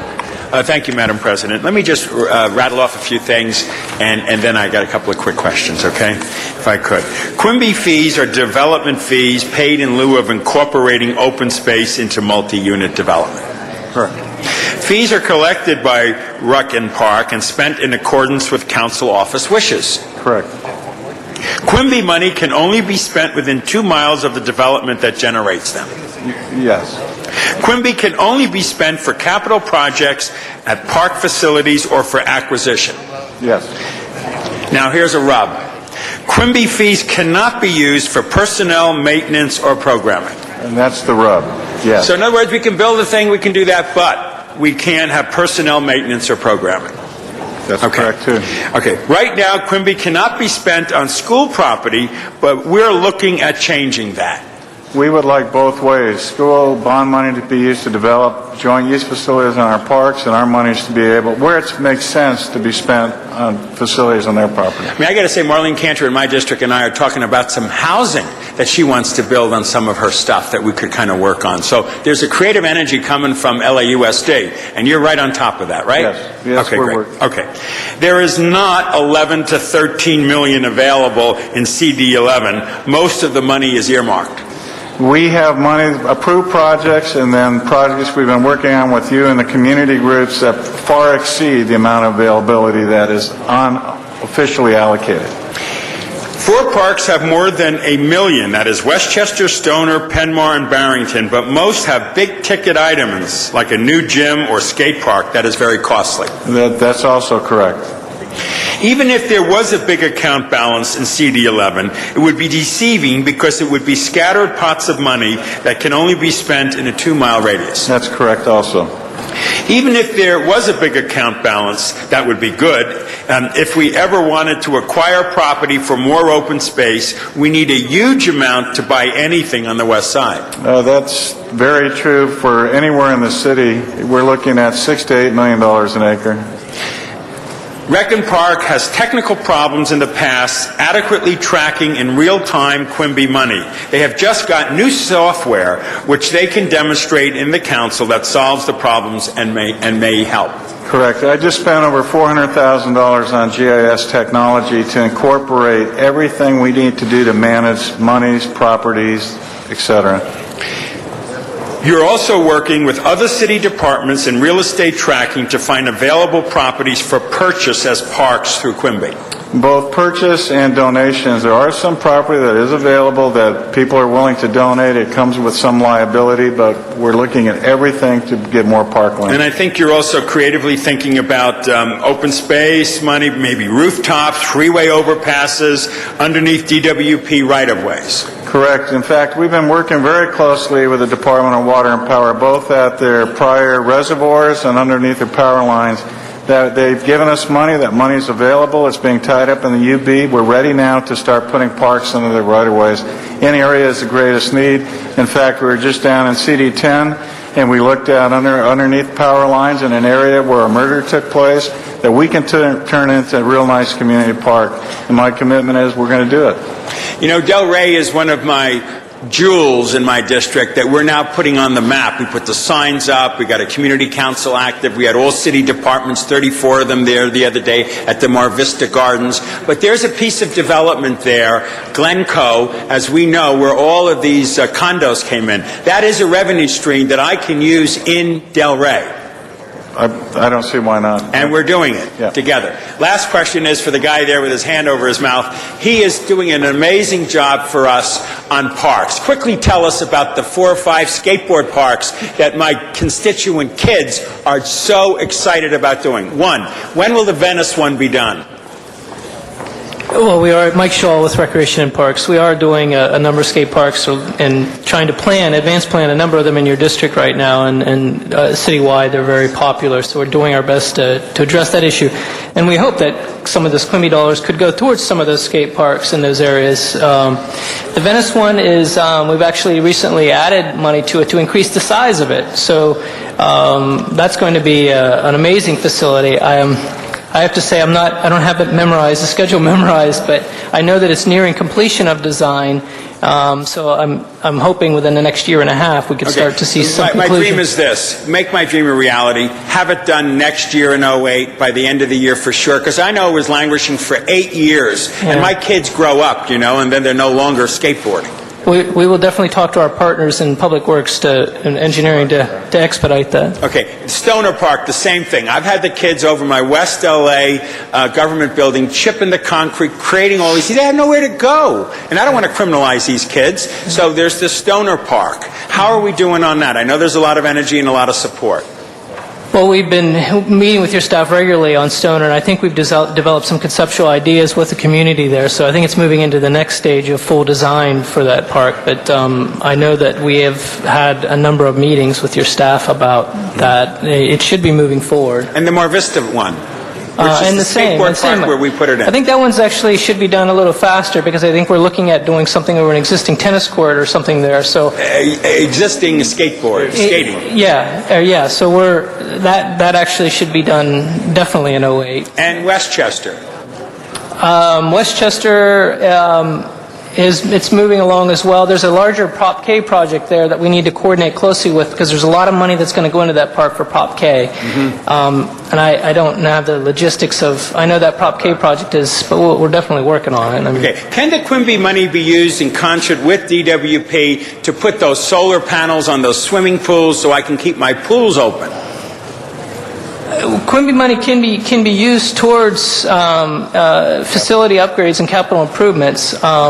I don't know that. I think we're still looking at whether or not solar for pools is the way to go. I mean, one of the misnomers about solar panels is that for pools especially is because it takes a pump, an extra pump, to run continuously to circulate the water, which uses energy, which is the same energy that you're generating. So what we have found to be the most benefit for pools is just to simply heat them, but to cover them in the evenings for year-round pools. That keeps the heat in the pool, and that's the most, in our experiences, that's the best way to address that issue.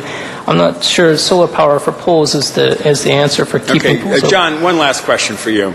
I want to accelerate and spend that money like yesterday because I have more money coming in. We got more development in my district than any other district in the city. It's all about location. I want to grab that money and put it into community stuff. What do I need to do to get your group to accelerate? Do we need to give you more personnel? Can we take it out of the Quimby money? Both more personnel to help us do the advanced planning, but there is a process, obviously, like a gym, siting, design, engineering goes through, an architect goes through a RFP process. Any major capital improvement is going to take 1.5 to 2 years from beginning to end. There's just no way around it. That's how we can expedite some of the margins, but I think we're going to be moving as quickly as we can. Good. Okay. And I want to thank Mr. Garcetti for putting this motion in and for this healthy discussion we're all having as a group here. Thank you. Thank you, Mr. Rosendahl. Mr. LaBonge. Thank you very much, members. I just wanted to ask a couple of questions. John, since property is so expensive, you're the general manager of Recreation and Parks. What kind of initiative could we do with schools? We mentioned joint use. I'm involved with joint use. What could we do? And can we have schools replace some of our recreational needs? It's not that easy, but what we are doing is something groundbreaking at a park called Green Meadows, and I don't have a slide to it. Green Meadows is a park in Council District 9. It's an existing park. School wants to put in a new high school right across the street in a light industrial area. We are sitting down with LA Unified right now to resite the school in our park vacate a street to maximize both active recreation and passive recreation, and to use joint monies in development. So when you're asking me how do we do it through real strategic sit-down planning and work together on specific sites. All right, let's say, Virgil Middle School is located at Beverly in Vermont, Mr. Garcetti's district. Chateau Playground is located at 4th in Vermont, just behind the bowling alley in the area there. What numbers do you have as far as, here's what I'm saying, the joint use. We can't buy land. What kind of thing we got to do to transform the action to get people the services that they need? And how, because are you familiar with the youth service program with LA Unified and their after-school program? You know, are there areas that we can be more complementary? Because the school district has had an upper hand in their state laws, etc., to build schools, but yet we're far behind in the densely populated Wilshire corridor. I use that example. Right. So what kind of commitment does Reckitt Parks? Here's the tough question.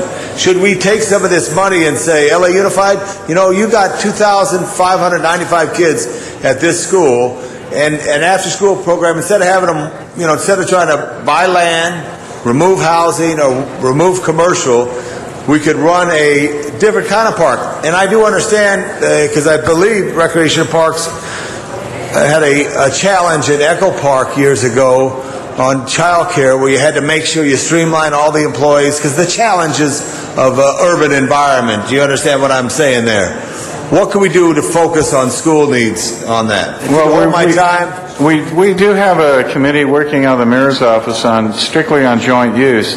Once we have our community needs and we can map these areas, then we can sit down and discuss innovative ways to either change some of the facilities or add programming. It's not that difficult once we understand. In this joint use, we're going to try to have a joint committee meeting with LA Unified to have this all discussed here. Correct. Let me ask another question on the Bureau of Engineering, because I remember when I was a deputy, it was much easier to understand and do this here. Do you need, because at one time they transferred people from Reckitt Parks to engineering. To those people, should they come back to Reckitt Parks? No, there's two separate issues here. One is how do you manage large programs. So if you're going to do a major park development, such as Rio de Los Angeles, site a pool, site a gym, that should be in the purview of Bureau of Engineering. They have the technical expertise, they have the managers to do that. What we need in recreation and parks is when we sit down and we start developing plans, maybe preliminary joint use, could be siting a skate park. That's where Mike Scholl needs his advanced planning group to go out there and do the preliminary work, the preliminary estimates, meet with the communities, and get these programs. So now, once we are ready to fund it, and it is fun, then we hand it off to the agency best able to do the But work. does the Quimby money charge off, does Mike Scholl's group charge off to the Quimby funds for that area, for that project? For specific projects, it can be. So I think this is a good discussion. We're going to continue this discussion as we look at parks, whether they're major regional parks, or neighborhood recreation centers, or pocket parks. And Mr. Garcetti, you have been very successful in finding these small pockets to make parks throughout the district, which I'd like to compliment as well. A lot of work we have to do on this. Let's continue to do it. Thank you, Mr. Muckery and Mr. Staff. Thank you, Councilmember LaBonge. Thank you, Mr. LaBonge. Mr. Reyes. Thank you, Madam President. I wanted to ask you, in working with the bigger agencies in the area, one of the biggest ones is MTA. They have these industrial placed maintenance yards. They have right-of-ways that aren't activated. We don't know how long their plans are going to take to actually evolve. Yet, when I look at districts 1, 9, and 14, there's a core group of parcels that are sitting there and they're dormant. When you look at their dynamic envelope, they only need so much space, and yet a lot of it is being wasted. Has there ever been any dialogue with MTA as to their use of lands and how they can partner with the city for these open space opportunities? There's only one parcel that I've been dealing with, and that's at 54th and Avalon, I believe, in Council District 9, where we're looking into putting in a bigger park with a large water feature. But as a policy, I've not sat down with them. We certainly should be doing that. Is that something we could formalize as a council, maybe through the land use committee, bring in their MTA land use people, and have that discussion in the open? I think it'd be a fantastic idea. Like I said, we are working within our own agencies, Department of Water and Power, General Services, identifying surplus lands, but casting a wider net with other government agencies is the way to go. That's something I'd like to perhaps have that discussion with you further to see how we could create a focus we can leverage, like I was saying before, what exists in value of land, value of air rights in these underused places. Every time I travel into the east side, the Boyle Heights area, you come across Mission Road, and there's acres and acres of buses sitting there, right next to an area that has, it's very park poor, that borders my district, and the rooftop function there would be amazing. Makes sense. And it would be going for acres. So I think the most obvious is right in front of us if there was a political will to make a change. So that's something that perhaps we can promote. We'll work with you and facilitate that. Thank you. Thank you. Mr. Alarcon, followed by Mr. Bunch. First of all, let me just say that I greatly appreciate the President Garcetti taking this issue on to shed the full light of day on what is going on with our Quimby funds. The fact is that it seems like musical chairs to us with all the multitude of things that we do and the dozens of parks that each of us have. We can't possibly track each and every assignment of dollars to a particular park when we should be relying on the Department of Recreation and Parks to do that for us and give us information and make recommendations on how that money should be spent. This came to my attention just recently when we went before the Prop K committee and they were making a decision to spend money on a park, and then part of their decision to purchase vacant land to build a park was based on the designation of $600,000 of Quimby money. And that was the first time I had heard that Quimby money was going to be used to purchase this park. But there was no definition of where that $600,000, which pots of Quimby money that $600,000 was coming from. So nobody told me that the purchase of the park was going to rely on $600,000 in Quimby money. And nobody told me which parks were being tapped to bear that burden. Existing park, like Richie Valens is within that 2-mile area. I've got to believe that that's one of the parks, but Richie Valens has a lot of needs and is not ready to be considered prime time. It's a great facility, and we've done some amazing things there in the last 10 years, but I wouldn't be ready to say that its need for Quimby dollars is used. So I don't know where that money came from. How do you make those decisions? We make them collectively. Collectively without the councilman? Well, if you're saying you didn't, then I have to agree that you weren't included. But what I'm saying is we have the technology now. We're putting it in place. So let's say we wanted to buy a parcel. It'll show you within that 2-mile radius, every parcel where that money came from. And we will instantaneously either decrement under a pending project or we'll have available under unappropriated funds. That is exactly why we're putting this program in place. Right, and I'm very happy for that. But at what point do you consult with the council member on whether they want that park to lose that money? In fact, you're hitting me on something that I can't address because I know my staff meets with just about every council district deputy on Quimby almost monthly. Mm-hmm. And sometimes it is confusing because of the number of parcels. That's why we're putting under technology real-time data to allow us to look and say, yes, John, we want to take money in this 2-mile radius, maybe it includes Richie Valens Park, to buy this, or maybe we don't. And that's why we're implementing these real-time decision tools. Yeah. I will make sure that your council, you as a council member, are included in every single decision on Quimby. That's easily done. That's an administrative function. By the way, it was one of these situations where there were two parks proposed. I wanted both parks, obviously. They're equidistant from Ritchie Vallis Park. And in fact, the other site is closer to some other parks that aren't close, and would have access to even more Quimby dollars. But no Quimby dollars were proposed for one site, and 600,000 were proposed for the other site.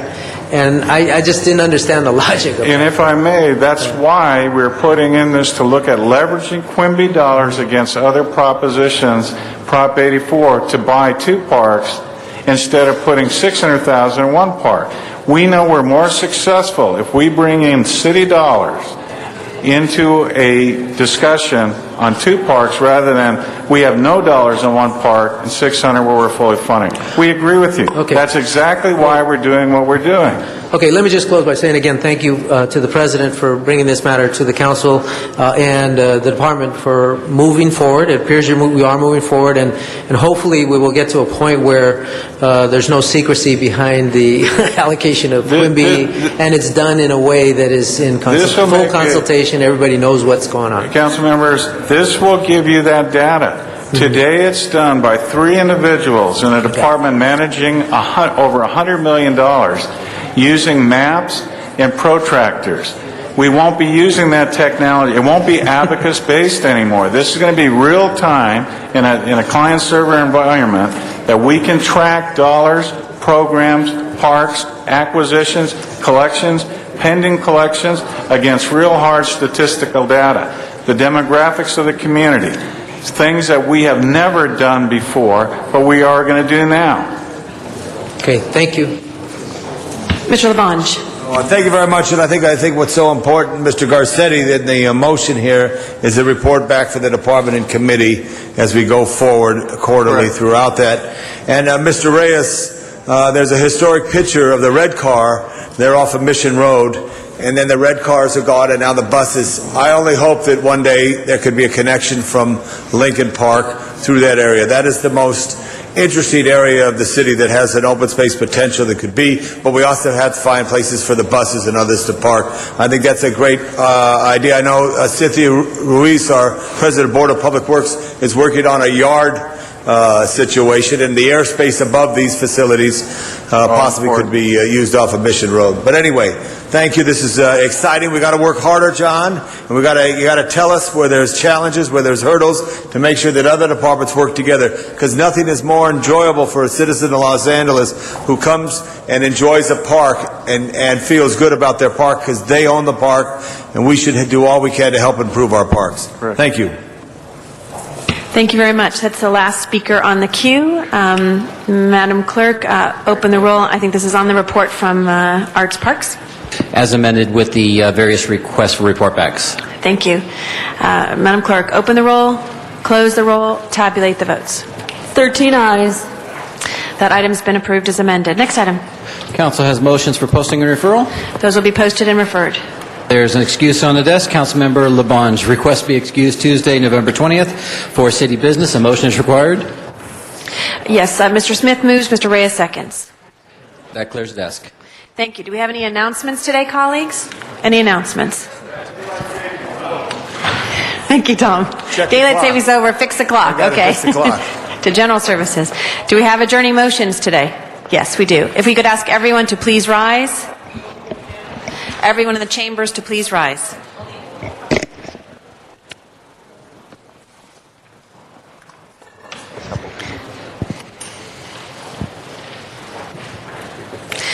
Yes, Mr. Alarcon.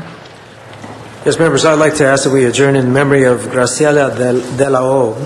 Graciela passed away on Saturday, November 3rd, after a fight against cancer and pulmonary fibrosis. She's survived by her father, her sister, 2 brothers, and many nephews. She is the sister of Oscar de la O, who's the executive director of Bienestar, who we just honored recently. And the significance of that is when her brother Oscar rallied the community to create Bienestar in 1989, in the midst of the AIDS crisis, It was his sister Grace who actually stepped forward to provide the deposit and initial rent payments toward the organization's first office space. So without her support, Bienestar would not have been established. And I can tell you that, as you all know, particularly after that presentation and through the work that you do with Bienestar in your districts, you know that that organization is doing tremendous work. And so we owe a debt of gratitude to Graciela. We send our condolences to her family. I guess I should mention that the services will be held Tuesday, November 6th today at 5800 East Beverly Boulevard in East Los Angeles, and the viewing will begin at 7 p.m. Thank you, Mr. Alarcon. Mr. Labange. Yeah, members, I ask for your adjourn in memory of Carrie Roselle, the wife of the late Commissioner of the NFL, Pete Rozelle. Carrie Roselle was founder of the nonprofit organization National Center for Learning Disabilities. And she was a fine woman. She's survived by her two sons, Philip and Ralph. And I also ask for your adjourn in memory of Mary Edith O'Connor, the mother of Ann O'Connor, who some of you may know, who's the government relations officer for NBC Universal. Ann O'Connor's mom was born in London, survived the Blitz in Liverpool. She was born in Liverpool, England, survived the Blitz during World War II. She migrated to the San Fernando Valley over 50 years ago, was involved in many activities there, and is a very proud Democrat, and was proud to meet every Democratic senator from California through her life. I ask we adjourn in memory of Mary Edith O'Connor. Mr. Labange, if I could just add to that, I spoke to Ann last night when I received the email message that her mom had died.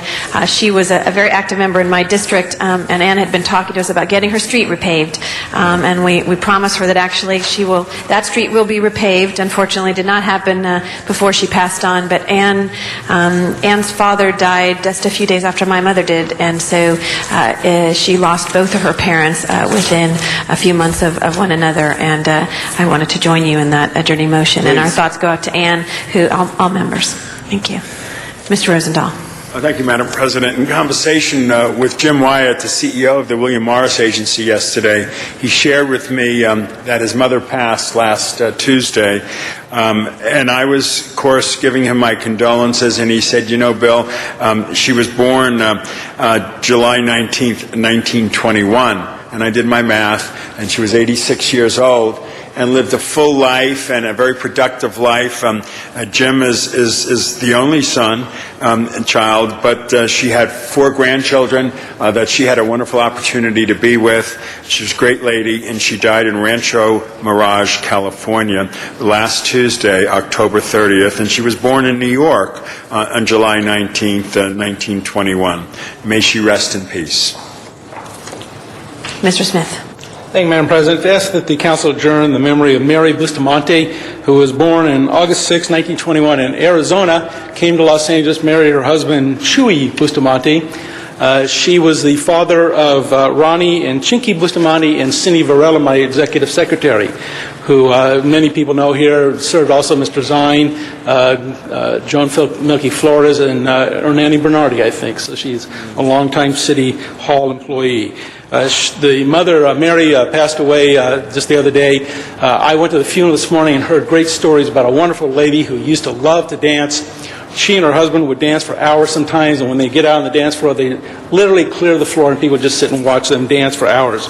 She was a school teacher and taught math, and she used blackjack because she loved to play the cards, I guess, and used blackjack to teach the family how to add and subtract in basic math. Survived by, again, her sons, Ronnie, Chinky, and daughter, Cindy, 6 grandchildren, and 7 great-grandchildren. Thank you, Mr. Smith. Any other adjourning motions? If not, Mr. Clerk, if you could please call the roll. Thank you. Meeting adjourned.